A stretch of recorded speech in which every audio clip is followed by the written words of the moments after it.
I'm glad you found me. Thanks for joining me tonight. Let's get out of the rain and get settled in and talk a little 1111 true crime with Mama D. Remember, everything I share with you is only my opinion. I don't always agree with the ones that call me, but I respect their own expressions and beliefs. Opinions, speculation, it's all a part of every investigation, but it's only possibilities and theories based on our thoughts and feelings and not considered fact. Welcome home. Let's get in where it's warm. I've got us a nice crackling fire waiting. Well, hello, my beautifuls. OMG is coming tonight. Like, y'all. It all started with something that Steve G said. And I was like, what? And I backed it up and I listened again. And I'm like, what? And then all kinds of pieces went through my mind. Like I started thinking about this case and the two unknown male DNAs. And then I started thinking about, oh my golly, if you were an ex-lover, like you had planned your life out with your high school sweetheart, and she breaks up with you, and 10 days later, somebody takes her life, but the dog you share is spared, that's always been a hang-up. And there's a lot more to talk about. So, I want to say welcome, everybody, to 1111 True Crime. This is Mama D coming at you tonight. I hope you're relaxed. We're going to be getting down into details. We're going to be watching just a couple little very short clips. But in 30 seconds, you can learn so much. Now, Lucky's talking. I've got Jack Russells. They're about a year old. They're twins. And they always play at this time of night when I go live. So you'll have to just listen to them, I guess. So if you are here on a live or a replay, I want to say thank you humbly for doing either or both. Some people say that I have a calming voice and it puts them to sleep, so they come back for a replay. And I figure that's good too, because then I get 2 views, right? I would like to say hello to my beautiful all-star panel. I've got some excellent mods tonight. Jennifer Swain, welcome back, lovely Interior Family Studio, who from here forward I will be referring to as Mr. Is. Jenny Bill, Sassafras, sorry. She's sassy to me. I love her. She's been with me forever and ever. A lot of my mods have been with me forever. And then we also have Wildfire and Born Pack Rat and Joyful Dolphin. And you just never know, they might jump in too. Hey, Doc Terry. Welcome, welcome. I see a lot of you are coming over from Tommy's channel, which is Once Upon a Crime. And I'm going to tell y'all, I jumped in over there as soon as they started because they're going over a lot of that last hearing with Brett Payne right now, or they just did. I'm not sure if it's still going, but they're making some great points. I want to send all my love out to Tommy Jude's family because they're my family too. We share our love because we're unconditional love kind of people. Oh, my golly, what's our hot topic tonight, you guys? Let's take a peek at it. OMG, Jack D DNA. What? Right?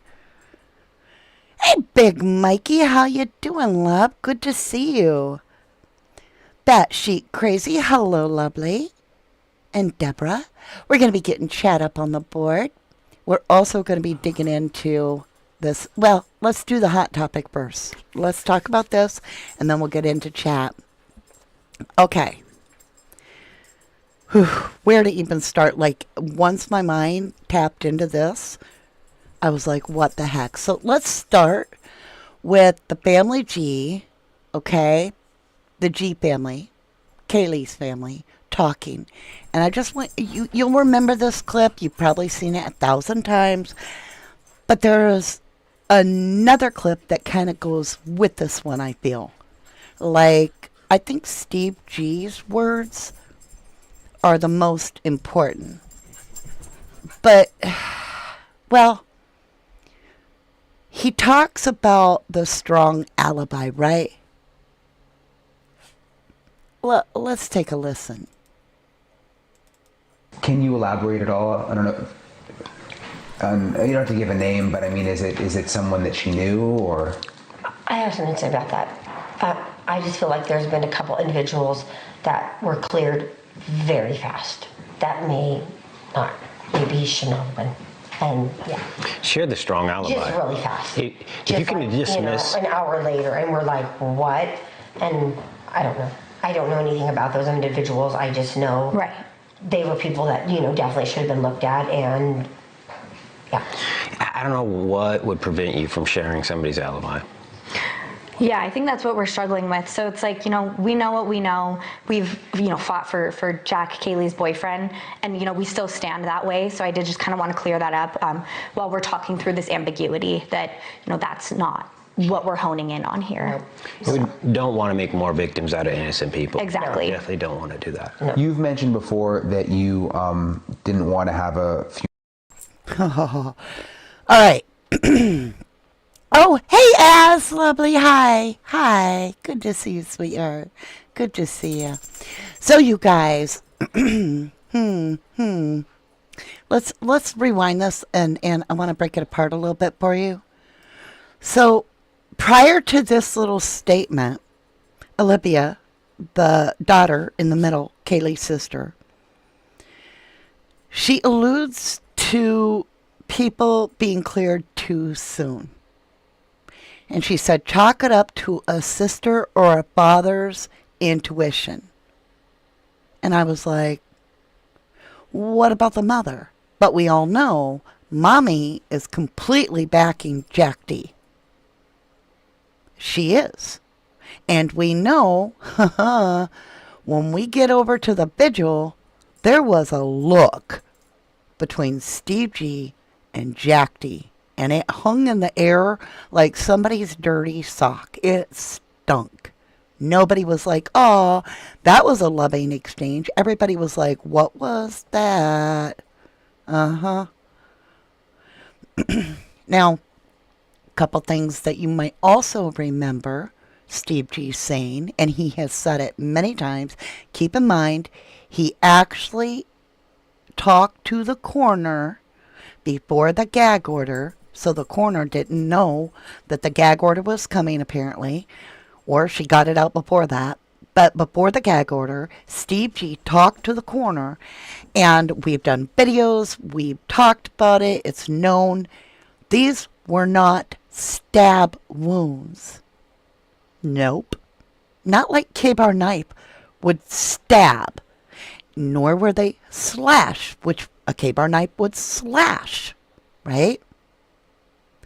These are referred to by the coroner and Steve G as gouges. And what comes to mind when I think of a gouge is my grandmother. I know that sounds weird. My grandma Nettie, as a child, was swinging an axe, and she missed the pile of wood. Well, she wasn't a child, she was a teenager. And she took a chunk out of her leg, and she almost bled to death over that one hit. And I'm like, an axe would make sense. Like, that makes a lot of sense. We've got a guy, Jack D, who can parkour, right? Or even a hatchet of an axe, as Texas Rose says. Let's listen to, and I want, body language is so important. It's not always used to detect deception, but it can definitely be used to figure out who's being addressed, because you'll turn your body and your face towards who you're talking to, right? You'll turn to the person and you'll talk to them. And so if you were to say something, and it was, let's say you called the person a tater tot, and they were like, I'm not a tater tot, and they're like, I wasn't talking to you, their reason's going to be, well, you were looking at me, right?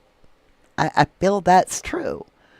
So I want you to realize that, and I should have recorded more of this little clip, but trust me, Olivia says, chalk it up to a sister or a father's intuition, but some people were cleared too soon, right? Look at how Christy, mom, turns to address it, and she wants to have control for a minute, and she is actually talking to Olivia and Steve G. Here's her answer. And knowing that she is the one that stands by Jack D., I want you to listen closer to what she's saying. Can you elaborate at all? I don't know. You don't have to give a name, but I mean, is it someone that she knew, or? I have something to say about that. I just feel like there's been a couple individuals that were cleared very fast. That may not, maybe he shouldn't have been. And yeah. She had the strong alibi. Just really fast. If just you can like, dismiss... an hour later, and we're like, what? And I don't know. I don't know anything about those individuals. I just know they were people that, definitely should have been looked at, and yeah. So did you see her? We'll play it, the part I want. I'm just going to play that second of it. Can you elaborate at all? I don't know. You don't have to give a name, but I mean, is it someone that she knew, or? I have something to say about that. I just feel like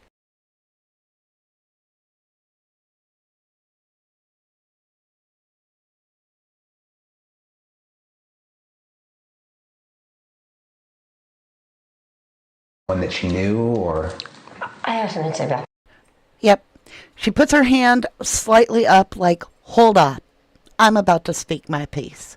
And I'm the mama. I'm the matriarch of the family. We're on live TV. And I want this to come out very clear. And that's what I feel like she's saying. Now, Big Mikey, you made a good point. I've got to find it up here. We're going to switch off this screen. I'm trying to find it. There it is. And I want to pin that. Okay. Hold on, you guys. I'm running like a million buttons behind the scenes. Let's get off the hot topic. There we go. Big Mikey, hello, lovely. A hatchet has two ends. Right. And, I mean, ooh, think about it. Okay. Here it is. Here it is in a nutshell. If this isn't the perfect night, if you're the ex and you want revenge, if this isn't the perfect storm, I don't know what else you could ask for. Because there just got to be a big hoopla, as Sigma Chi, and it went down dirty.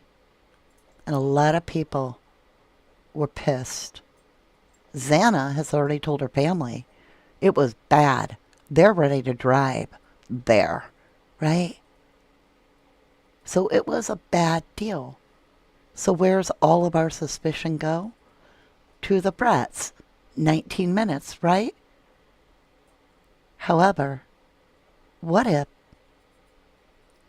you thought to yourself, oh, so they're going to get blamed. And the college, they're not going to want to tell on their brats. And if I go to the college, they're going to protect me too. My DNA would be all over that house. That's my dog. I don't even have to worry about it. I know the ins and outs of that house. I'd know the blind step on the second floor going to the third in the dark. Kaylee, she said, what did you tell Adam? Oh, I told Adam everything. Jack D had been at the bar with Adam. You bet your bottom dollar after the girls left, being chauffeured by Jack Showalter, allegedly, in my opinion.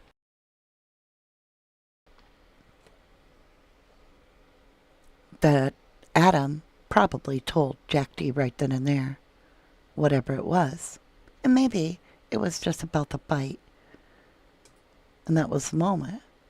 Because we know Adam is Jack D's alibi, and Jack D is Adam's alibi.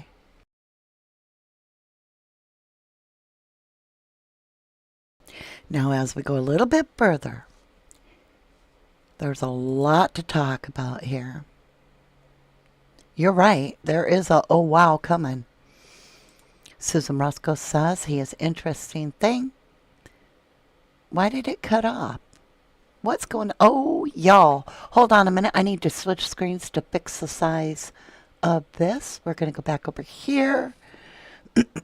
Give me 2 seconds. I'll fix it.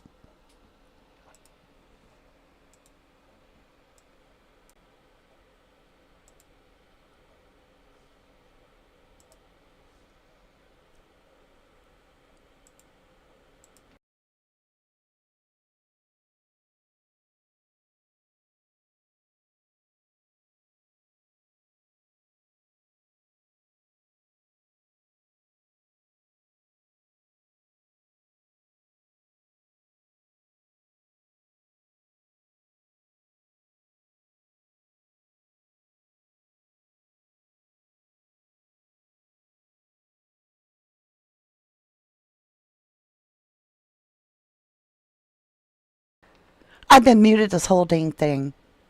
This whole thing, I was muted.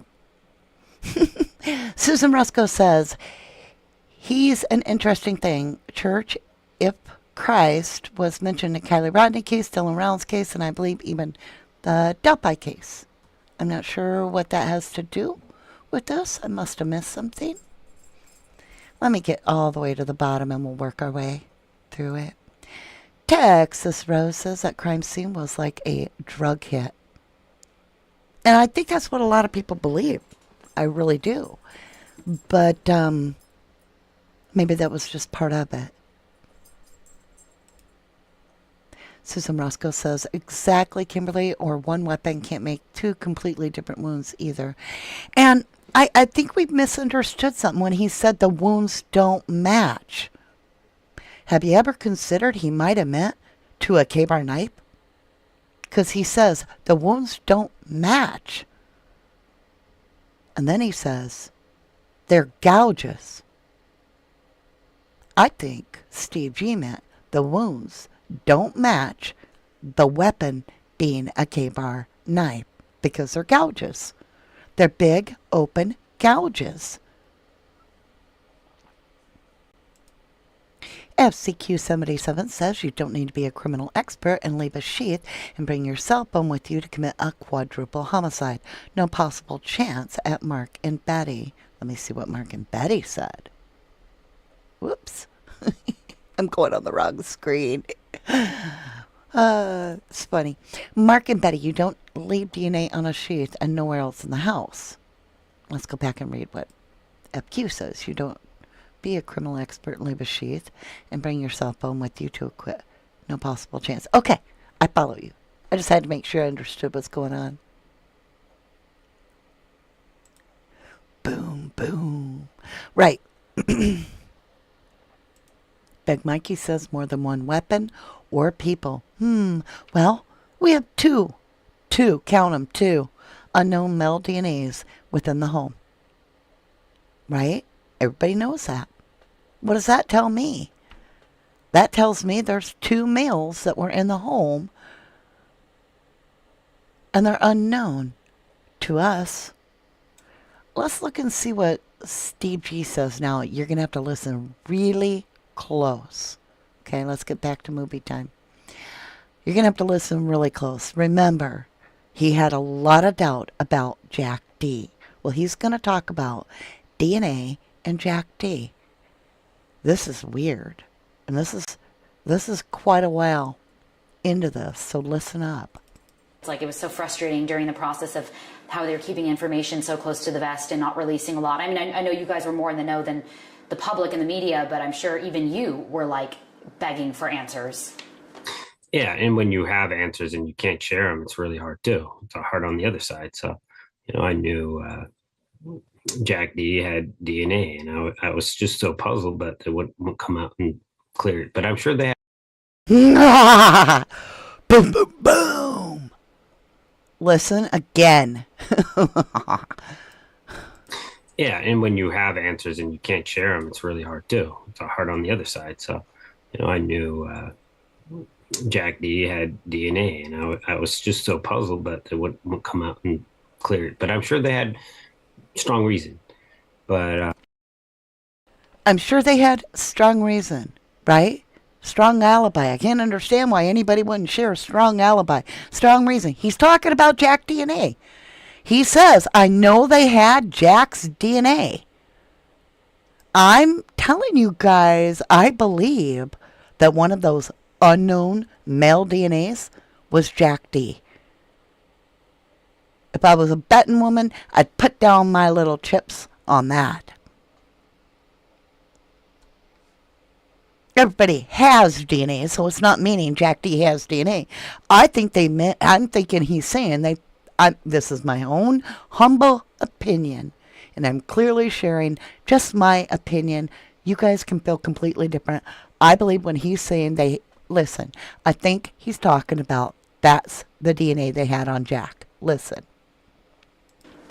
yeah, and when you have answers and you can't share them, it's really hard too. It's hard on the other side. So, I knew Jack D had DNA, and I was just so puzzled that they wouldn't come out and clear it. But I'm sure.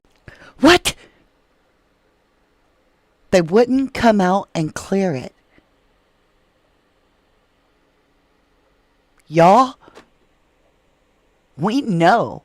See, my problem with Jack D, the reason I got off Jack D was because I couldn't understand why an entire college would cover up for Jack D. His family is not multi-rich. They're normal people. Well, I don't know normal, but I'm certainly not normal. But you feel me. Average Joes. But now, hindsight's 2020. I believe, humbly, my opinion, that college would cover for any member because they didn't want it coming back on them. And remember, Murphy didn't bark really much, just jumped around and it sounded like he was playing. Remember the early on little clip we read where the guy went to the Christmas party with his wife? And there was a rumor, and this was well before the PCA, a rumor that one of the roommates had heard two guys, I don't know how she knew two, come in upstairs somehow or were upstairs with the dog allegedly. And it sounded like they were messing around.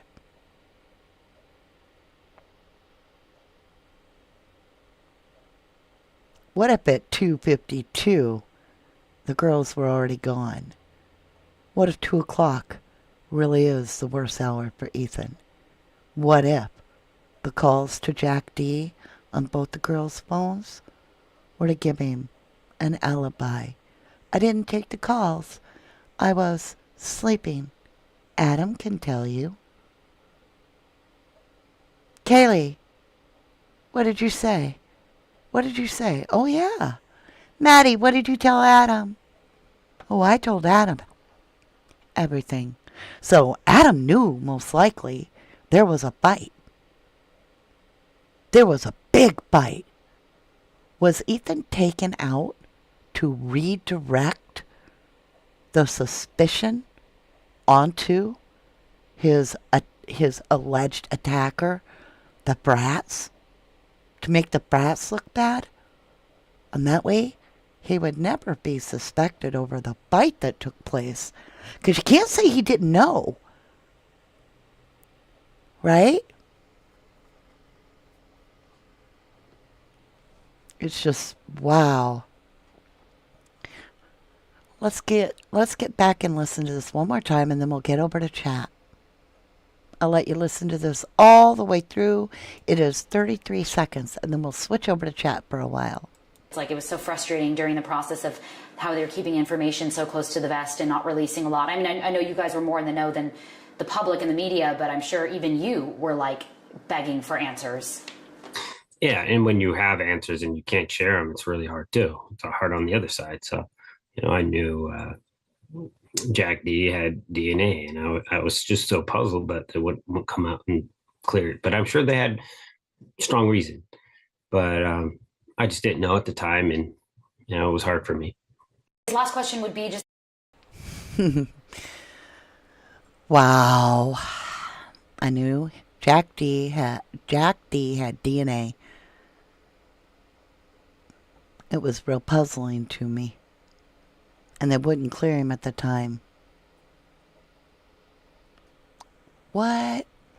Kim Hell says, I'm sorry, Mama D. In my opinion, that has all got to do with the press and the beautiful people that were unalived, knew something, and they were going to tell. And I think you know that already. No, I actually don't know that already. I'm starting to honestly think really strongly that that would be the perfect night. Why would they want Kaylee to come back to Moscow? Why would they be like, Kaylee, come on back to Moscow? We're about to do a triple homicide and we want to make sure you're there. Hey, I know, DM, get her to be your +1 and get her back. No, nay, nay.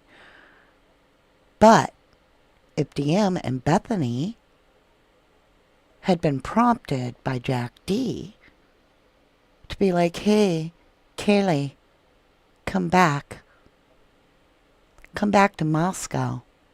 And indeed, the two were talking in the bar. So I'm not real sure there.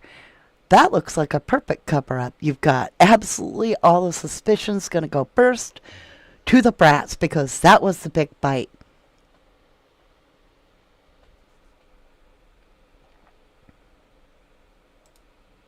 Carolyn Miller says Ethan and Xana and Ethan could have been dead before the girls got home. Yep.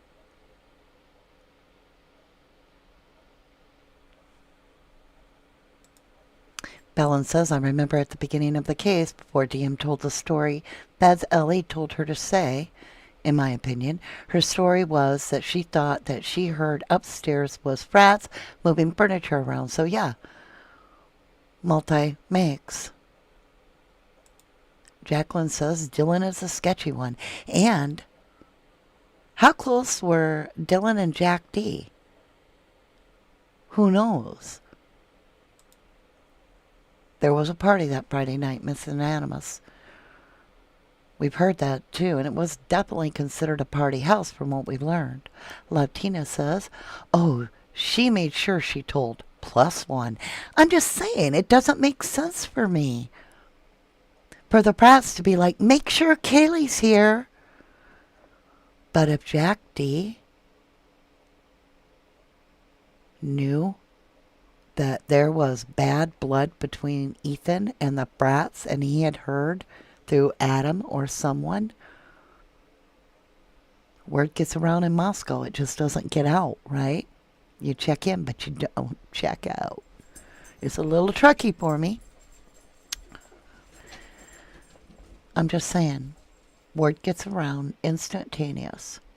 Kaylee's up. Yep. Would he know Kaylee was up? Yeah. She posted a car on her social media. Look at my car. And remember, Kaylee messaged Jack D. Right? At 2:52 a.m. Something that just Kaylee would say? Or was Kaylee already gone at 2:52 when Jack D messaged his own phone to really sink that alibi solid? And that would be to make it seem like she wanted you to come over. That way, nobody suspected you're there. Oh, I know. If you don't come over tonight, I'll leave. And I'll take the dog, too. Was that the reason? Was he sick of her manipulation? And I'm not victim blaming. I'm saying Steve G has said, in outward appearances, Kaylee was very friendly, very warm, but she was ornery with the ones she loved. So I'm guessing there could have been a statement at some time in the past that he heard, if you don't come over, I'll take the dog and I'll leave. And if that's Stu and her bringing up that new car, having a new job, did it just him think about it and be like, the brass will be blamed, the college will cover it up, I can be done with this and I can take it away? Think about it. The bones could have been used by the Unalibers NBC Z network. Thank you, lovely. Dan Elliott could be says reason Jack D unalived her too. You got it. Amy Conway, yes. Okay, Jack D does have a white Elantra, has disappeared in my opinion. I want to tell you, I saw a white Hyundai Elantra parked over at his place in the video. We've all seen it. And we've asked, is that his mom's? Jack D was the first suspect of Kaylee's family. Maybe should have been our first suspect also. And was his signature that DoorDash on the bone being Jack in the box? Was it that simple? Was it that simple that he literally left his own name as their signature?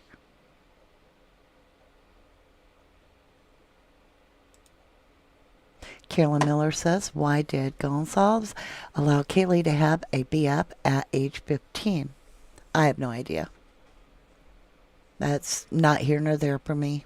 A lot of kids have boyfriends at 12 nowadays. Kaylee and Maddie never made those calls to Jack D, in my opinion, says Kim House. Make sure you're using in my opinion, or I heard, or I feel, or I think, liability reasons. Love Tina says another thing. I questioned this job interview and where she went to get her vehicle. Anyone check into that? Dan Elliott. Boom! Daniel Elliott says Jack D DNA would be in the house. Oh, all up in that house. You guys, it's starting to make sense. I mean, he's got the perfect thing. He's all pissed off. He's absolutely losing his mind in this scenario where we throw spaghetti at the wall and see if it sticks. Just my humble opinion being thought out through a theory. Is it possible he was losing his shit after that bar?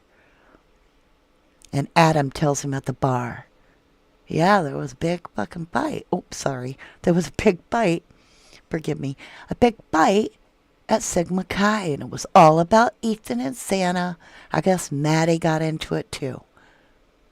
And did he somehow resent Xana? Could Xana have been like, Maddie, you can do better? We don't know. Or were Ethan and Santa come home from the place all upset, call the parents, be like, there was a big fight, tell Maddie and tell everybody, Bethany knows, the whole world knows about this fight, and it be used as a cover to redirect the suspicions onto the brats. Tanelli Ray says there's no way Payne did a proper investigation on the social networks in just 2 days. Especially because his legs are really short. He can't walk that fast. Just saying. And before y'all get all like, don't make fun of short people. I'm 5'3". Hush up. Cat K says, in my opinion, he has motive, means, and opportunities. And you guys, who else is going to give a crap about that beautiful dog? We're talking taking out 4 human lives. And what? The Killer YouTube makes me spell is like, oh, but you guys, let's not take out the dog. He's so cute. Yep, you know it. Let's go back over. Think about it. Let's listen to this from the get-go. Think about what he's saying.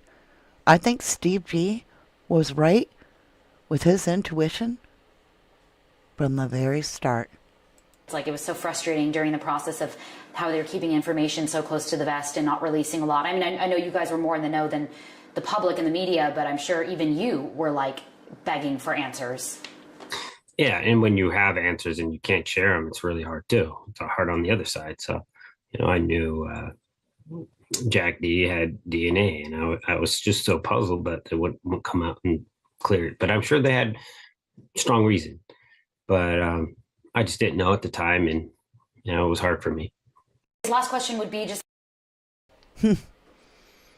And again, what he says, Steve G says, is the wounds didn't match up. He never says to each other at all. He followed that statement, you guys, with they were big gouges. Now think about it. Match what? The weapon. The weapon. The wounds don't match the weapon. That's where Ann needs to focus. It ain't no damn K-bar knife, in my opinion. Because a K-bar knife is going to slash or stab, not gouge. But a hatchet, let me tell you, you can chip away bones and it's not going to break. You'd have to have a strong wrist, right? What if you're an axe thrower? Just saying. He does in a separate interview. Let me get back over to Chatboard. Okay, so Brett Payne's 5'2". I'm an inch taller. Ha ha. The struggle is real. 5'1" for Miss Anonymous. Kim Howell says, Mama D. There were multiple things going on that night, in my opinion, but I really believe the four that were unalive knew about the kid that hazed and died. They were going to report it. And I respect your opinion. I really do. But the fact that that dog's alive, I think that's a huge clue. We got Jack in the Box on the counter. We had DoorDash arrive. We've got the little text message that, really cinches in that little narrative that Jack D is not at 1122 King Road. And that is the message that was not called. Nope, wasn't Kaylee's voice ever, or Maddie's voice. Nope. It was a message texted. I'll take the dog and leave tonight if you don't come over. What a way to cinch your alibi. And no blood on Murphy, allegedly. Right, Anonymous. Let me clear this so I can get caught up.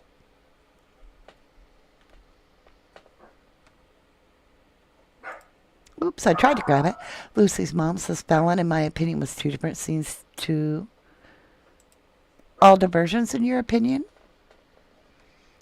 Susan Roscoe says. Amy Conway says, Carolyn, brother or landlord's son, new home, he maintenance guy, all connected, brass do a lot for them. No bloody trail leaving the scene, says Carolyn Miller. Or was there? Was there any type of scene? You didn't have the defense back then. All you had is the Moscow. And basically, who runs the town? The college. Right? So, would there be a blood scene?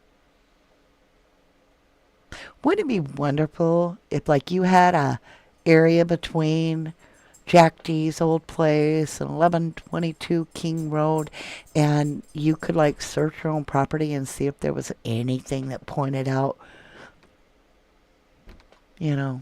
something. SARS Beth says maybe Jack and Royd's guy fight. They went in together, booze and drugs, fury, frenzy, killing. I mean, you guys can try to tie it all in together, and you could be right. You could be. Maybe it is a press, but I'm just saying. There's a lot here to unpack when they're talking, when the father is saying what he's saying about that DNA on Jack. They had Jack's DNA and they couldn't clear him. And he was puzzled by that. Pin Dizzy Hun, I've answered that question a lot. And no, I am not going to do true crime readings again. That's the final time I'm going to answer it. I'm not going to. I do not find them useful. They do not solve the crime for me. I am more frustrated after true crime readings because even if I were to use the cards and figure out who the KILER is, it doesn't give me the evidence to support it, and I can't go anywhere with it. Do I believe the cards are right? Yes. Will I be doing card readings in the future? Yes, spiritually, but not for true crime. I'm just saying, I get asked it every single time. And I'm not going to keep addressing it because it's frustrating me. And I don't mean anything bad about it. I'm just saying, I get so frustrated when I'm like, okay, I know it's Brian Laundrie. I can see it all over my cards. But you know what? The cards say he's going to fake his death. Nobody even believes me. Like, where is he? Is he in Canada, Italy? What is it? I'm like, well, he's probably in Italy and he's going to fake his death. Don't believe it when he literally fakes his death. Months before it. He fakes his death. Everybody's like, oh, he didn't fake his death. He's really dead. I'm like, you know what? Why am I doing these cards anyway? Nobody listens. So I don't want to do cards associated with true crime anymore because, like I said, I get pissed because they are telling me what's happening. They do tell me what's going on, and it goes nowhere. It does me no good to know. I can know that Brian Laundrie is still alive. And for all I know, Brian Laundrie could be off in Italy killing thousands of people. But I have no way to prove anything with cards. So I'm just saying, it just didn't work for me. It wasn't ever like anybody came back and was like, well, you said that. Well, some of you did. And I still hear today people that know cases really, really good. Like I went and I did that one reading about 4 months ago, 3 months ago on the Queen, right? And all of the royal family. And I was like, there's a cancer. And it's not the king. I'm picking up a cancer. And now look, y'all, Catherine, right? And I told you, a lot of crap's going to go down. Like somebody's going to make a grab for the crown. It's coming.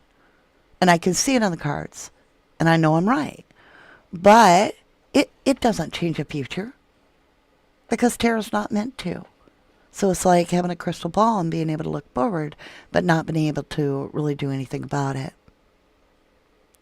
I want my proof. I want to be able to dig in deep. I was always a researcher. I was always a tarot reader. I did the research publicly. I did the tarot reading privately. I brought it to the surface, and I got more frustrated online with my tarot reads than I did any other time in my life because it was like, okay, right? I know who did it. I know what I feel, but I can't do anything about it. But I do think I learned a lot because in Summer's case, I kept saying somebody hit her with a car. Somebody hit her with a car. Somebody hit her with a car. I mean, I was adamant about it. And then you guys, one day I was doing a tarot reading. This is caught on camera. If you go back through the readings, I can't remember which one. I actually had made up words on sticky notes, and one of them said traffic. And it was the one card that turned, and it had the word traffic under it. And when I flipped it over, it was the chariot, which is the car card.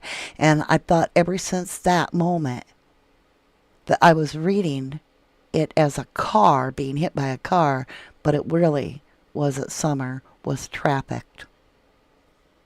And the divine was trying to say not a car, but traffic. And I was like, OMG. And my eyes were opened. And I'm like, okay, so for 6 months, I've been thinking somebody hit this child by a car. The universe has been saying traffic. I could have solved this case much earlier. But let's get back on this. Sorry, you guys. Zyra said that's awful. I hope you don't have to go through the frustration again. Yeah, that's what I'm saying. I am all up for being your spiritual coach and letting you know, hey, you need to buckle down, do your work right now, save your money. Or this is a time to treat yourself good. This is a time to relax and splurge a little. Giving you those heads up in life that give you the direction you need to go in. I'm great with that because there's an end to the means. But I'm here to serve a purpose, I feel. And when I lay my head down on my pillow for the last final time, and I'm already late 50s, y'all, could happen anytime. Some of my friends have already passed over. I want to know that when I cross over, I've done my best to make a tangible difference on our planet to fight for the justice, true justice, for our future children. That means uncovering corruption and really making us critical think, not believing what we're told, but actually having to have 3 sources tell us that with proof behind it and make it work. I do too, 100%. I believe she was trafficked. And I know I adore Jen from Divine Pathways, and she really wants me. She emailed me the loveliest letter wanting me to come on the show and do a thing, a tribute to Summer Wells and so forth on Summer Wells' anniversary date. I can't because I thought about it for 3 days, and I can't do something I don't feel I want to do. And if you look back, I don't ever throw out memorials on those days that are good. I'm always depressed. I'm always kicking rocks, upset, angry. My energy gets ugly because I'm like, I'm not about to celebrate this kid missing. So what I do is the week before, I bring awareness. So I'm going to talk to her and ask if she wants to come on to my channel and just talk about the case itself days before so that Jen and I can have some time together, which is fine. And I would enjoy that, but I don't want to do it the day of the anniversary because I'm no good. I start thinking about every real detail and I can't do it. I get emotionally affected. But I'd be happy to talk about it earlier. And Jen is great. I appreciate her. I just personally, I don't want to get together and on the day where I'm feeling like I'm going to rant and rave about who the hell would do this to a child and how there's a red barrel that says for sale and she's being directed to jump up and down with some cowboy type song on there or whatever it is in front of a for sale sign and she's gone. And the last time that Dawn Wells ever held Summer Wells, the last picture ever, she's in that damn dress.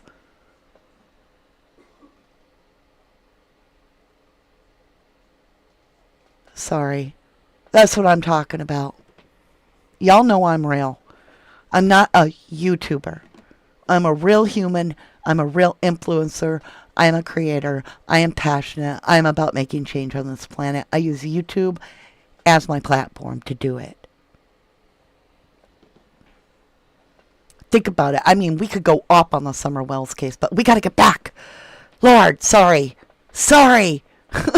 Oh my golly, we're so far off track. I don't normally do that. What got into me? What happened? That's why I always ask my babies when I throw the ball and they can't find it. What happened? What happened, baby? What happened? Mama derailed our train. Let's get back on it. Actually, we were on the truth train. We are going to be talking about Summer Wells. I need to do a video about her. We need to talk about it. I need to get it out of my system because I've been doing it behind the scenes emotionally, and I just need to get on here with it. 1111 True Crime. Thank you for coming in to Tommy's Live and showing us some love. I do love you guys. I truly do. I enjoy it so much. I don't always have time to jump over and like sit through a live, and neither does Tommy on mine, but we love to support each other and jump on when we can. Thank you. Thank you, NBCZ Network. Thank you. Back on track. Let's play the video so that we're back on track. Forgive me, please, those of you that are new. That is unordinary for me to go that way. Here we go. Let's play this and get back on track. It's like it was so frustrating during the process of how they were keeping information so close to the vest and not releasing a lot. I mean, I know you guys were more in the know than the public and the media, but I'm sure even you were like begging for answers. Yeah, and when you have answers and you can't share them, it's really hard too. It's hard on the other side. So, I knew Jack D had DNA, and And I knew Jack D had DNA. Ooh, right? And they wouldn't clear it, he's saying. And that puzzled him. And he's going to the vigil and he's looking at Jack D, right? I need that moment. Gosh, I don't have that moment with Jack D. Let me look. Maybe we do. We're going to see what we got because we had that moment at the vigil. Let's see, case screenshots. Let me just look. I got to make it big, you guys. Sorry. I don't. Shoot, that would be perfect to look at the way.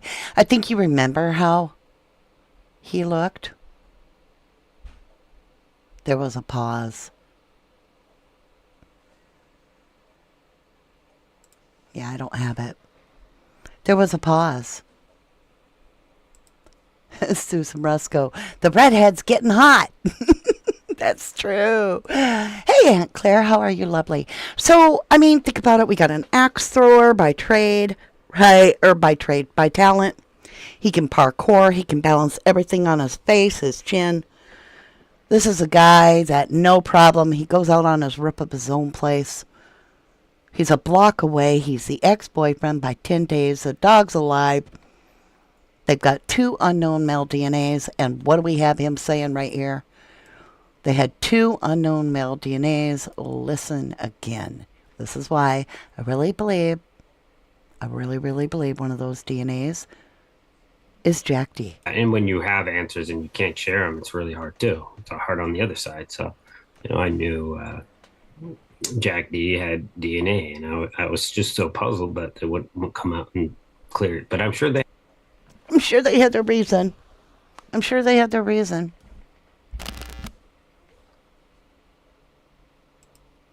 Holly Berry says, I have never personally caught the look, but I have heard about it. You guys, it was so like, what? I'm feeling you. Think about how he constantly made posts about her body, right? Who would mess up their faces that bad? An ex that was sick of their faces, in my opinion. Aunt Claire, or Tinny, I'll get to that one. Tanel Ray says, I think JD was obsessed with Kaylee, had told all his friends she was his, but I think Kaylee never consummated the relationship and that infuriated him.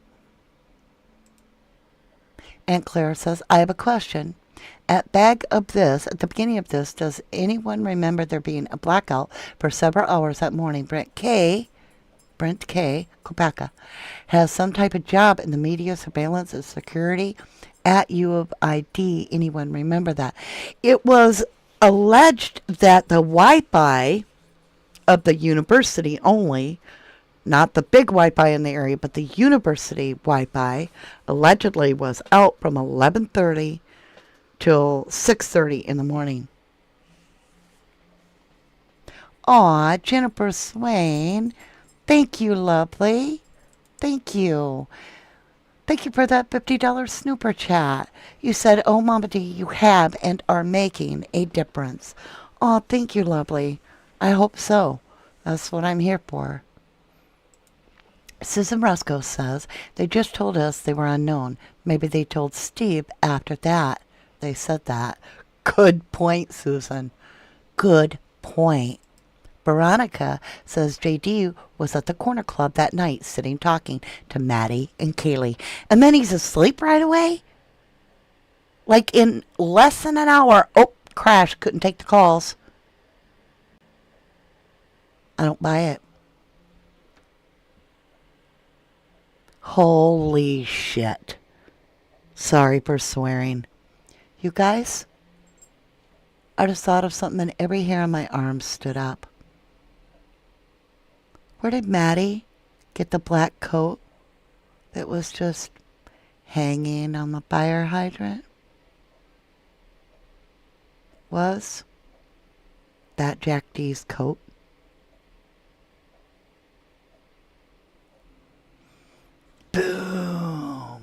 Aunt Claire says JD gives me creepy vibes. Mm-hmm. Why didn't he take the girls home? Instead, they got a different person to walk them, right? For security, a chauffeur. And then they talked about Adam. And they're going to get you for that. What did Adam and Jack D want to get the girls for? Think about it. Why would he have said that? Jack asked, think about this. Maddie, what did you tell Adam? They're going to get you girls from that, Maddie. They're going to get you girls for that. What if he was meaning Jack D and Adam?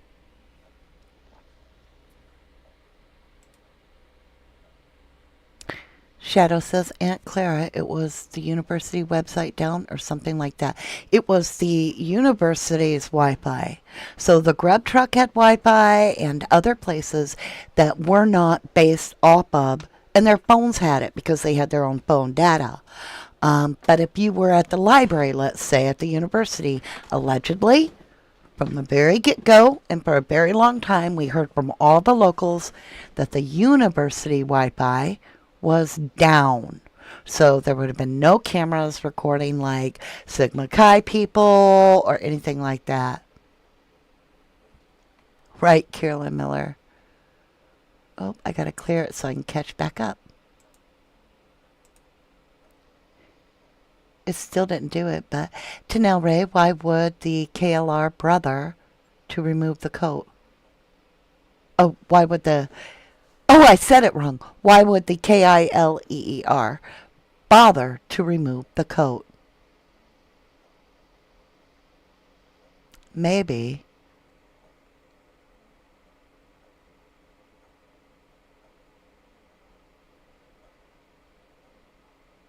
Huh.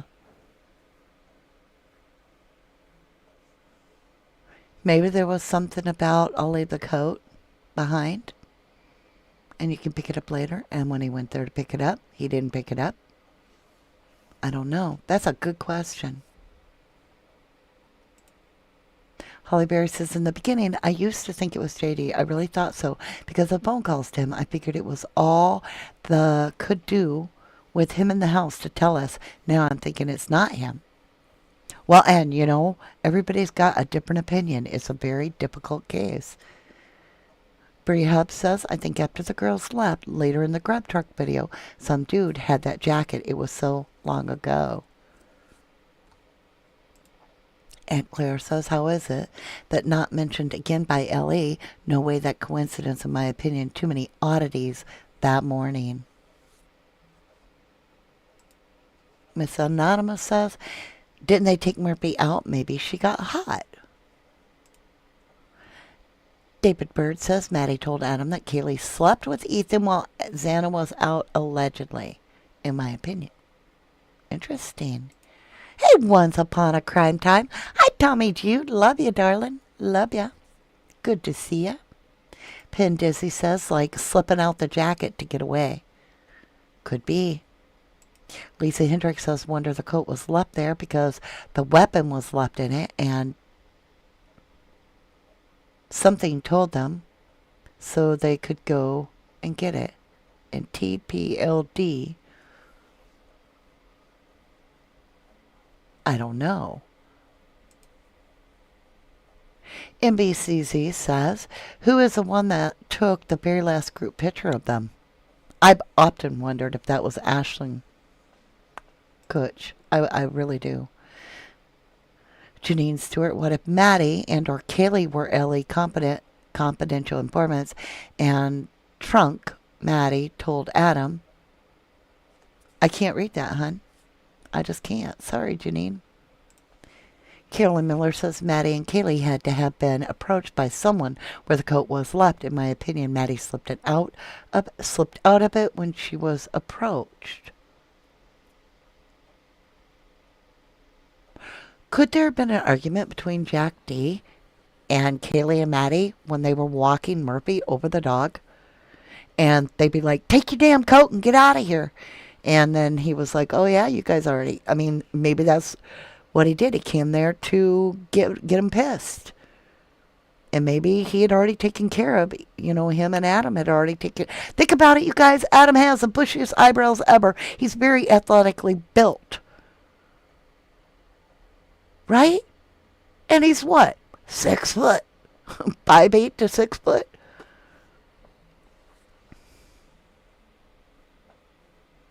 And Adam got promoted. Adam got the job Kaylee was supposed to get. Adam got everything he ever wanted.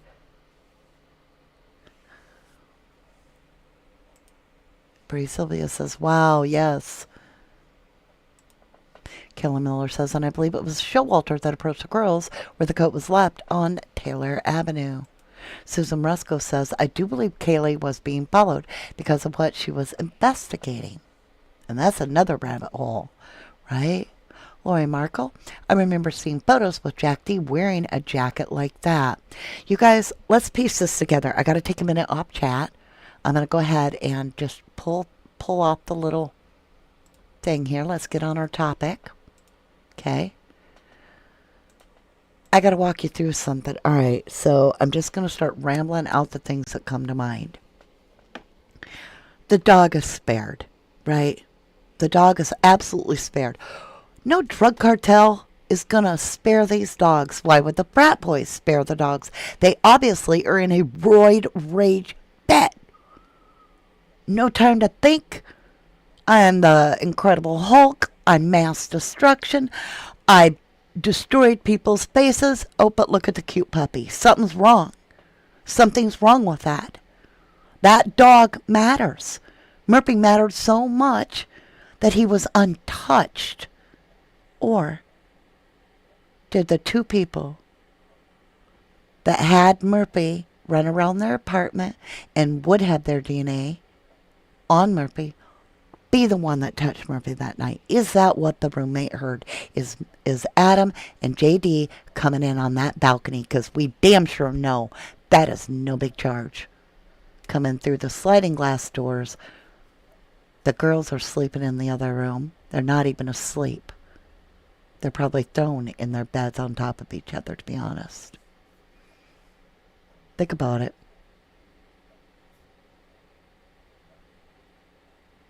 What time did Jack D leave that bar?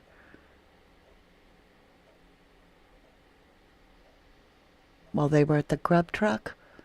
Was Anna and Ethan at the house? Get off the phone. And they're taken out so that, because they're home, a murder's about to happen. You don't want more people running in. So they sneak in through the windows. And they take out Ethan and Santa, which blocks the doorway, but they don't care because they come right back out that window much earlier in the night. That makes the little bloody footprints or whatever that is right outside Santa's window. They go down that ladder, fold it up, put it aside. Now, they wait. Girls get out of the car after the grab truck. And shit starts. They probably go up to their room. They eat their food. And boom. As soon as that light goes out, in comes Jack D and Adam. They never thought to go in. Think about it. If this theory is true, them girls would never know Ethan and Santa were dead. Because he didn't go in that room. And there's no blood in the house because the killer never went in the house. But the first two people that were in the home are now silenced, and now the stage is set so that the brats look like they're the ones that did the killings. Now, we got time. We can change our booties. We can change our clothes. We can even wipe up our weapons. Now we can go, clean as a whistle, into the house, through the slider, mess with Murphy, go in. There's someone here. Oh yeah? Well, when you think about it, what if Jack D was the only one with a weapon? What if Adam had a taser?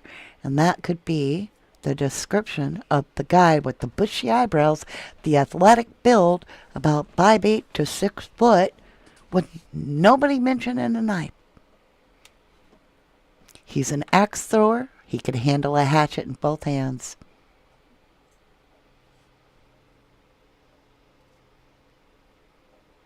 And if you didn't wear a mask and you're the ex-boyfriend and you're an axe thrower, you probably toss that knife, that axe around in the house a couple times. You're not going to flinch by seeing him with an axe. Maybe you would, maybe you wouldn't. You know he's an axe thrower. You probably aren't thinking much. Would you call 911 if your ex was there and you just talked to him at the bar?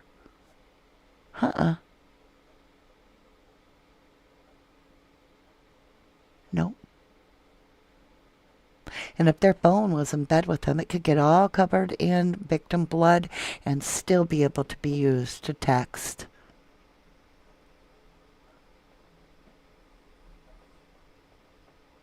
And I've heard his hands were messed up. I could be wrong on that. I've just heard it. What do you guys feel? Let's get back into chat. Thank you. Please consider a thumbs up for 1111 True Crime. Thank you, Jenny. Thank you. Carolyn Miller says, I can throw a mean axe and I can also throw a mean wooden shoe. Ooh.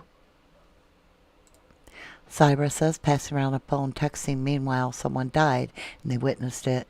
It was that video where we reviewed old interviews with Steve G. Yeah, we did that last night. Susan Roscoe, was Murphy with Kaylee and she heard something from Maddie's room? What if the girls weren't originally sleeping together? What if that's all bull crap? What if Murphy and Kaylee were in that room when the KILLers came in and she ran into Maddie's room?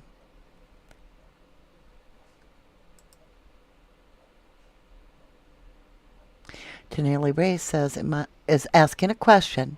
Cuts to hands at one of the local hospitals that night? Great question, because we heard someone went to the hospital.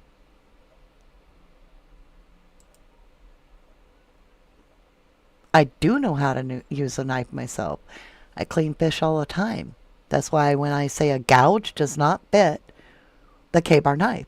And so when we hear the wounds don't match up, it's not, in my opinion, between victims. The wounds don't match up, in my opinion, to a K-bar knife. I think Steve G was right. Could have heard Maddie screaming, Susan Rusco says. Amy Conway, yes. Network cop says, send someone out here that works here. Lives here. Dirty L.E. Involved with organization. Cybra says, me neither. So I was going through them. Hold on just a minute.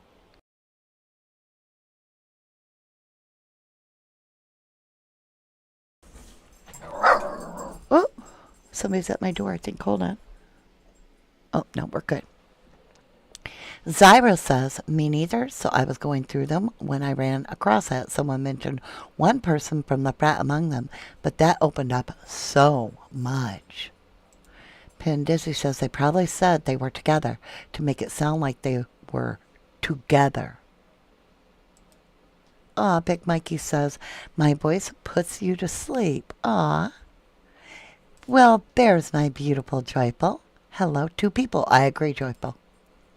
Aw, thank you for that snooper chat, April. Aw, thank you, lovely. Appreciate you. Thank you. Justice A to Z. Love saves lives.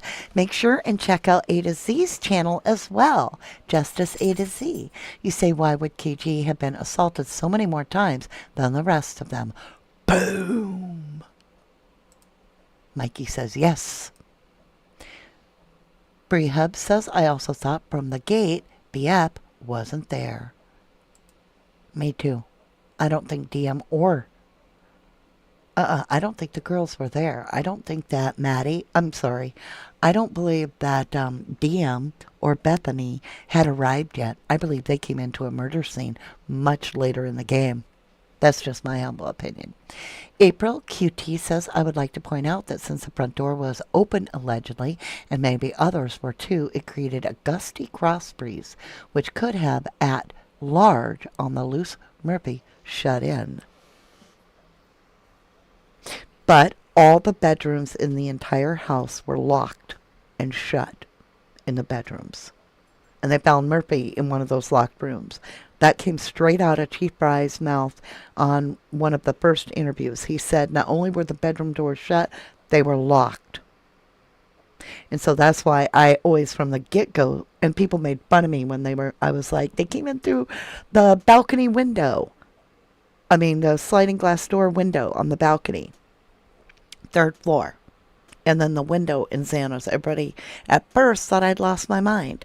And then Drip Drop looked and he saw the red stuff and he's like, wait a minute, there's red stuff right here in front of Xana's window. And I'm like, I told y'all they used the ladder to get up onto Xana's, and they basically went through from the tree to the ground straight up. And you know what? They went and needed crap. They got a pole right there that they can shimmy right up to the 3rd floor balcony and use the slider. Susan Rusco says,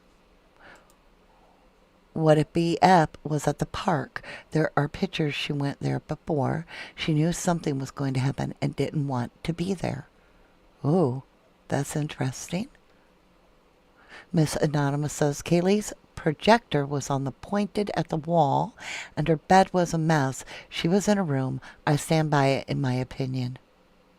I think she was in there, and I think she ran away from the KILLER into Maddie's room, and I think the girls pulled a knife.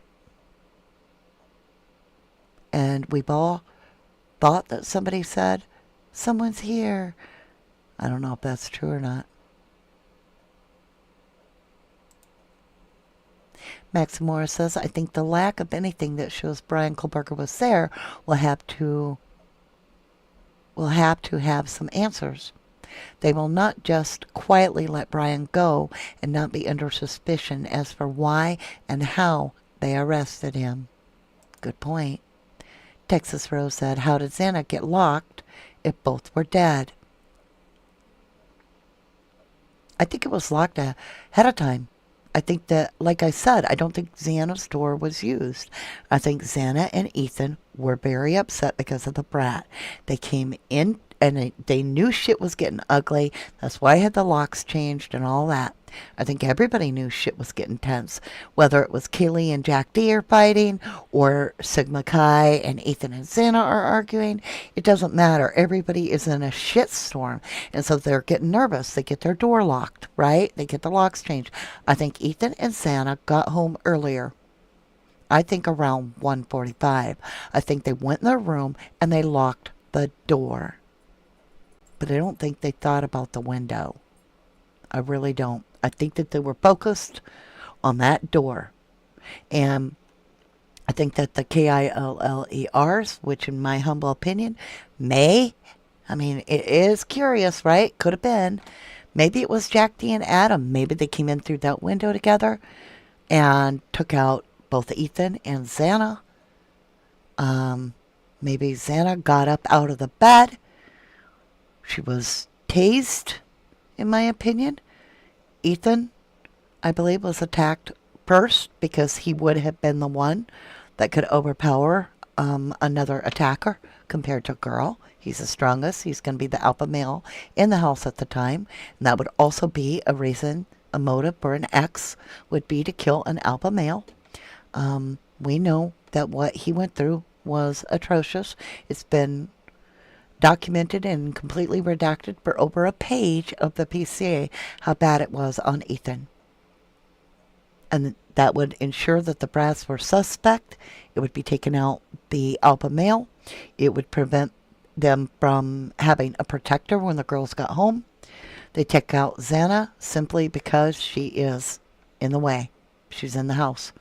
Or maybe there was some residual resentment towards Xana. Like I said, maybe they felt like Xana was encouraging Kaylee to make the decisions.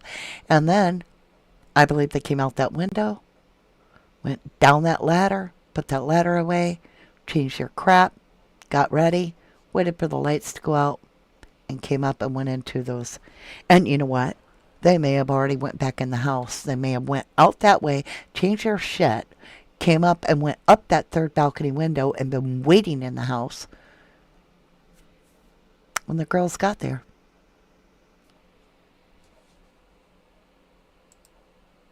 Amy Conway, that's what I've always said from the get-go.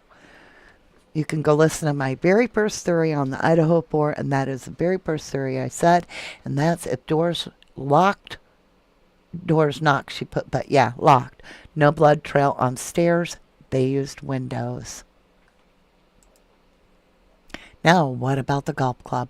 Could have been simply missing. Maybe Adam used it. I don't know. What'd Carolyn Miller say?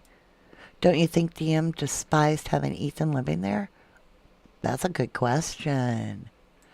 Lisa says, wonder JD helped them to get into the house. I think JD got into the house. I really do. Oh, I got a big mosquito bite on the back of my neck. That's what I believe, Amy. You guys are on the same page with me. I also believe that. You say, I believe, which is a great way to say it. Roommates left when Y returned early in the morning. Jenny Bill says, as thank you, someone creeped me on the other social media from here and it freaked out because of my daughter. What? What are you talking about?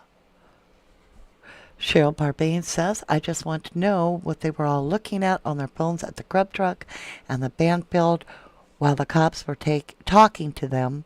They were all looking at their phones. Something is off. What if all of them were dead by then? 252, it's all done and said, and the KILLER is using the phone to secure his alibi. If you don't come over right now, tonight, I will take the dog and leave. That really makes it sound like I weren't there, huh, Adam? Once upon a crime time, they just totally botched this investigation. Bry should have never ever put Little Short Man Syndrome dude as prime investigator. Boom! He probably drives a little red Corvette or a big souped up truck. Miss Anonymous says the Latin print shows a cleanup happened. Wonder what size Vans that Adam would wear.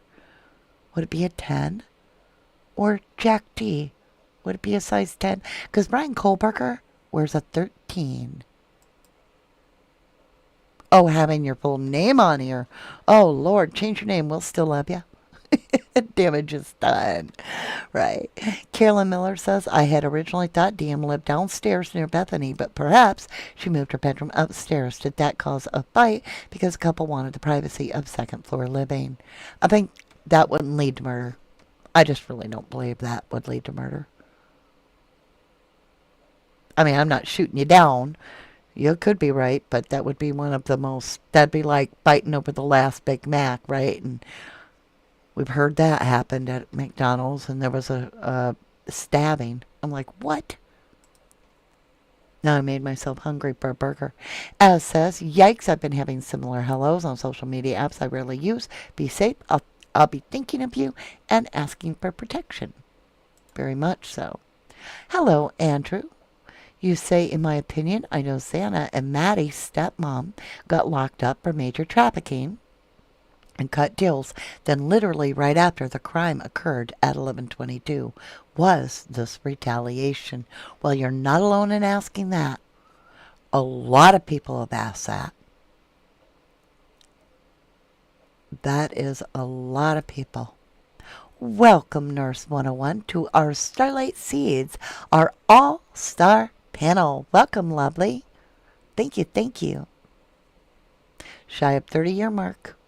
Oh, you're talking about retiring? You're right, retire. Yeah, I retired short of the 30-year mark. Yeah, I don't need a 30-year pension. No, I'd rather not be part of the short man syndrome that's going to blow up in everybody's faces. No. David Bird says JD didn't know about grub truck footage, felt he had to remove his coat and put it down the road. Make you think a little. Holly Berry says, I doubt she moved rooms. I think Ellie felt the need to put her on the middle floor as part of her statement. Kayla Miller says, well, DM bedroom on second floor is noisy room in the house if your friends are up partying all night, night after night. All right, Kayla Miller, I get your point. Let me ask you this. Do you feel that all the roommates were taken out by DM because it was too noisy for her and she just needed it quiet? Susan Rusco says Paparazzi has a really interesting timeline on those areas. 10 releases.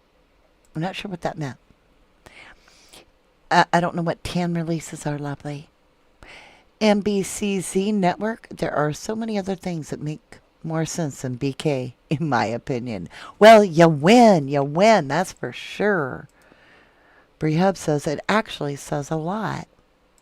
Aunt Claire says the date of this case was sealed at that first report with Bryce saying, you'll just have to trust us. They expect us to do so. No, we ain't gonna. That's for sure. Miss Anonymous says, not because of noise, for other reasons. Now, Jack D's parents, I'm going to have to dig into more. We're going to have to look at it because I'm telling you, I'm getting this in my head where it's just ringing over and over with the coroner saying it wasn't really stab wounds. It was deep open gouges, like chunks missing. We have Steve G. It wasn't pokey stab wounds. It was gouges. The wounds don't match up. He doesn't mean, in my opinion, they don't match up to each other. He means they don't match up with a K-bar knife. I bet you. I would bet you money. I really would that they match up to a hatchet. Full Moon, did DM's uncle file a lawsuit against Maddie's parents blaming them for a child of his death due to rugs? Oh, I've never heard that. Ever. I think I would have heard that. I could be wrong, y'all. I'm always say that. DM and frat boys disguised as cops, says Anthony Smith. Axe. Me and Once Upon a Crime Time. I do. I believe it very much could have been a hatchet axe, right? Amy Conway buys a dirty rat. Why his wife two rats? All about hush money, in my opinion. Sars Bass says maybe Jack took the dog for a walk because the girls were too drunk. Took too long, so they kept calling and calling. Returning the dog was their inn. Ooh. Yep, me and Tommy are on the same wavelength on that. April Lures, I found something in a video that I have not seen any other person bring up, and it could possibly explain how law enforcement ended up with the night sheet. Well, that didn't help. What is it? You gotta tell us your bomb. Otherwise, it leaves us hanging. Share more. Penn Dizzy says, hike, it could have been a Canadian and Taylor the axe throwing Canadian AT, the axe throwing competition for that matter, they'd get away scot-free. Pendizzi agrees axe. Susan Roscoe says, axe throwing contest that weekend. I'm sure a lot of people had new hatchets for the event, making them more available. Oh my gosh. So not only is it the one night that your girlfriend is back for your ex-girlfriend that just broke up with you 10 days ago, You were going to get married, right? You were going to have babies. It was going to be a perfect life. Dated all through high school, right? Scott Peterson syndrome here. Okay. Whatever. And it's the axe throwing night before. And so, what a perfect weapon, because everybody and their brother had an axe. And how are you going to track? How are you going to track an axe? But an axe, a hatchet, that would make gouges. That would match what they describe. I think Ann Taylor needs to focus on the wounds themselves, because they're gouges. They're not stab wounds. That came from the coroner. They're not stab wounds. They're not slashes. They're big, open gouges. How's a K-bar make a big, open gouge mark?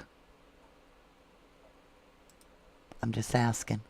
Diana, welcome. I believe Jack D was crying and was going to kill himself for what? Ooh, careful with your wording, please. I believe Jack D was crying and was going to self-delete because of YouTube for what he did to Kaylee, but Dylan felt bad for him, was on the side, and Bethany felt bad too. Aunt Claire says, notice though that all the noise complaints we saw body cams for, Maddie and Kaylee not there. Bethany and DM were, and then lied to LE about living there. Actually, I saw one with Xana there a lot. And yeah, we did have a noise complaint with Kaylee there. Yeah.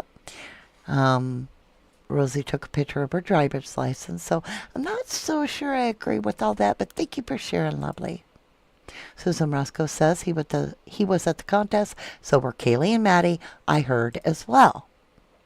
Once Upon a Crime Time says, I bet Brian didn't own an axe and probably never used one. I bet you're right. Carolyn Miller, DM is dangerous in my opinion. Carolyn, I agree with you, because think about it. We heard from Kaylee's mom that she didn't even want to come back to Moscow. She had no plan of it. But DM wanted her to come back as her plus one. Come on, Kaylee, please, please. Steve D says, yeah, Kaylee had a test to take, one test left, and she didn't really even need it. She wasn't even sure she was going back, right? But she did it. She went back. And if she's ornery to her loved ones, but friendly to everybody else, no victim blaming here. But what kind of smack was she talking to Jack D? No excuses. I'm just saying, could it have put a little salt in the wound there? Showing up in a new car, new job, all that. Now Adam's got all that? That's weird, right? You got it, Diane Wilkin. Diana Wilkin says Jack D might have used Dylan and Bethany to get Kaylee to come home visit. Is that the exculpatory evidence? That Bethany knows? That Jack D wanted her to come back that bad? That it was actually Jack D wanting Kaylee to come back? Who else is going to be begging Kaylee to come back to Moscow? Maddie and them could go right to her. It's hard when you've dated somebody pretty much your whole life, right? I mean, they're in high school together. They dated through all that because their family become your family. And guess what? Jack D got to keep the dog and the family. And he would have probably lost both if Kaylee would be here, right? NBCZ Network, if they were friends and sisters, why didn't DM go to see why Xana was crying and see if she was okay? Boom. Max Moore says, if it was an axe, it makes more probable that the knife sheath belonged to Maddie and the dirty LE secreted the knife out from the crime scene to the fire hydrant to be taken to Sigma Chi. OMG! You get the biggest gold star of the night. You guys, dang! That's incredible. OMG. Big Chili's like, oh. Cyber was like, oh, that reminds me. Beautiful lady, you kept saying, why take a photo if he was unable to run her info? I don't think it was a genuine question. I think it was to waste her time and have her personal info. That's a good point. And also, others had pointed out, with all due respect, thank you, my beautiful 1111 family, I was wrong. Because even though you don't have your squad car, that doesn't matter. You got your little walkie-talkie, right? You could be like, Breaker 19, I need to call in a driver's license. Yep. Gonsalves, Kaylee, date of birth, driver, yep. So I'm back with you. No pass for the cop. No pass for Rosie. No pass for Rosie Palm. Breeze Hub says, place knife. She don't even have a weapon. Boom. 100% same as clad in black, says Pendisi. Aw, thank you so much, Tommy Jude says. Ugh, gotta go, my sweet mama. I'll catch the rest on replay. Love ya. I know the feeling, lovely. In fact, I do too. I don't mean to suck the wind out of this beautiful party.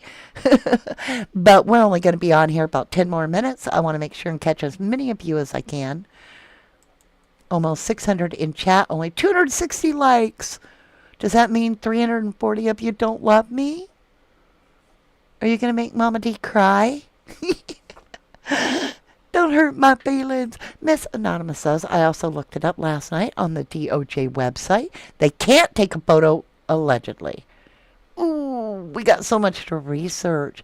I seriously am looking at Jack D. Think about it. The big question, was Jack in the Box a signature by Jack? A literal signature. Why would it have been sent to Xana? I don't know. NBCZ Network says, bye, Tommy. I watch your channel. You guys are a wonderful group. Thank you, Mr. Ips, for that boom. Pendizzi says, I was like 88.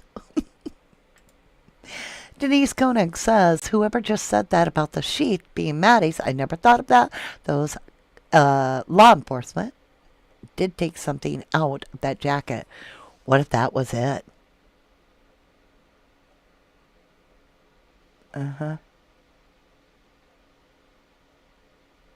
What if only on the handle were the victim's own prints?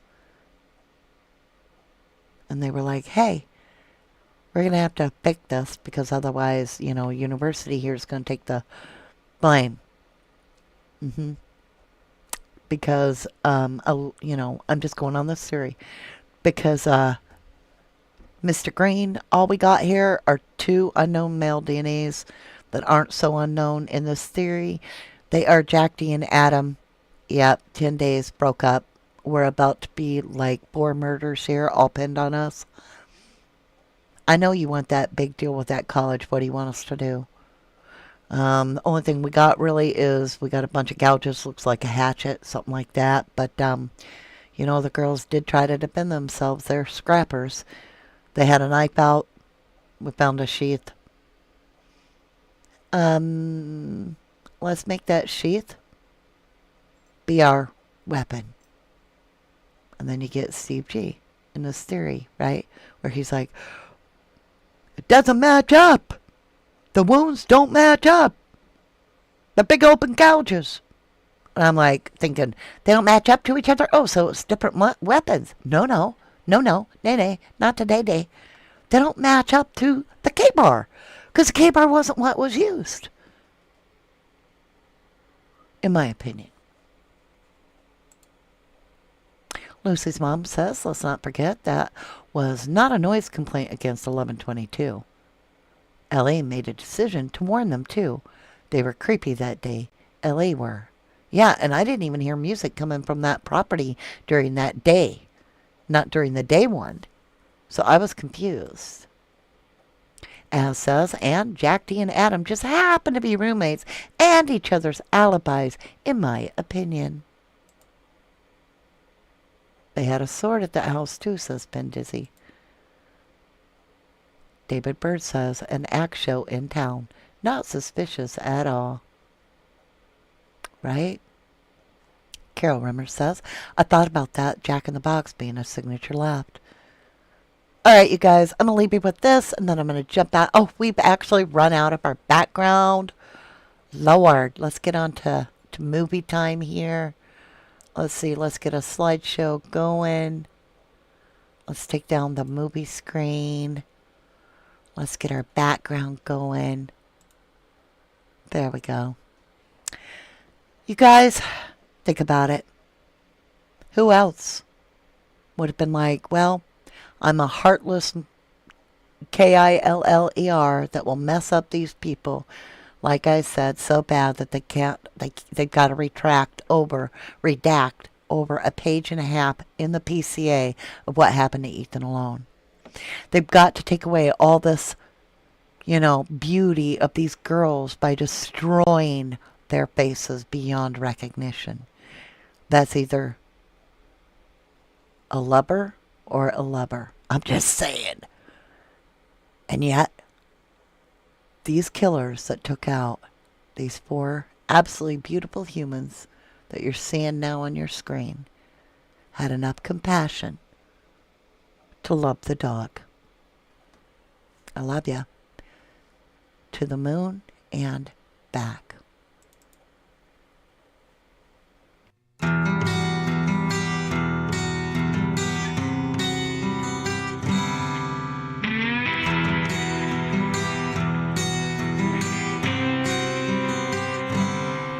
You can tell yourself and all our friends I was wrong and you were right. But your sins that happened in the dark will come out in the light. I'm not gonna waste my breath, I won't put up a fight. 'Cause the days are gonna whisper and the months are gonna talk until the years yell out the truth. Time will tell, time will tell on you.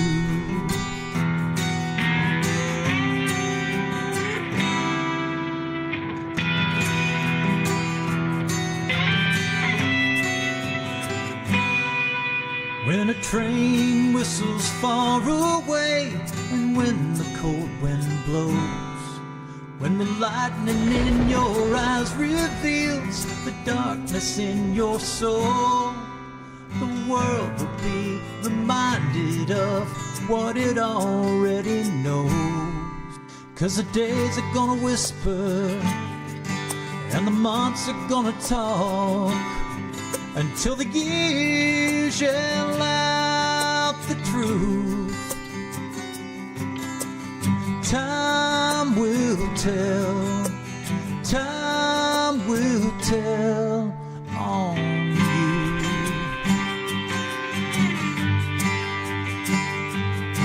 No one may ever say a thing, but surely as the seasons change, you feel like every finger points at you 'cause you're to blame. And the days are gonna whisper and the months are gonna talk until the years yell out the truth. And time will tell, time will tell on you. It's gonna tell on you.